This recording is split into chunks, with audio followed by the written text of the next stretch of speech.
რაღაც მომენტში რომ ეგ გამოურთე და გადაურთე სხვა რაღაცაზე, აღმოვაჩინე რომ ზუსტად მაგას ვაკეთებ ამ მომენტში. სკროლავ TikTok-ს ან რაღაც Instagram-ს. და Instagram-ში შევტევი მიყვარს იმას აი დავაფიქსირე და მივხვდი რომ აი იცი რა თვითონაც გაუჩნდება უსამართლობის შეგრძნება რომ რავი აი შენაკეთებ ამ წამს და ხო ამიტომ მაგალითი კი მაგრად მუშაობს მაგალითი ეგ კიდე წიგნებზეა ხოლმე მე ხშირად მეკითხებიან ხოლმე რომ აი ბავშვი არ კითხულობს ოჯახში საერთოდ წიგნებს და აი გახედოთ არ უნდა წიგნისკენ და ამდენიმეჯერ და რაღაცა უთხარით 10 გვერდი წაიკითხე და ეზოს ჩაგეშვებ ან რაღაცა PlayStation-ში ჩაგირთავ და მაინც არა და რა ვქნათ და ჩემი პირველი კითხვა არის რომ ხედავს ბავშვი ოჯახში რომ კითხულობენ მაგალით ვინმესგან მით უმეტეს პირველი მისი სამაგალითო ადამიანებისგან, მშობლებისგან, ან რა ვიცი, უფროსი ვინც ყავს ოჯახში, ხო?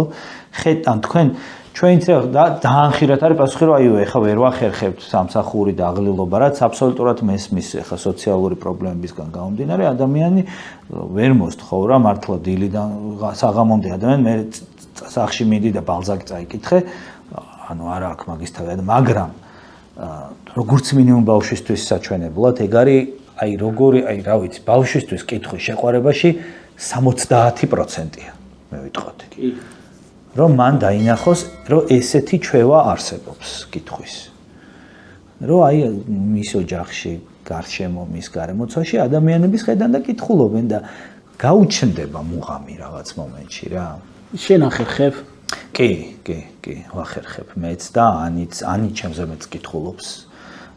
მეიცი რა არის?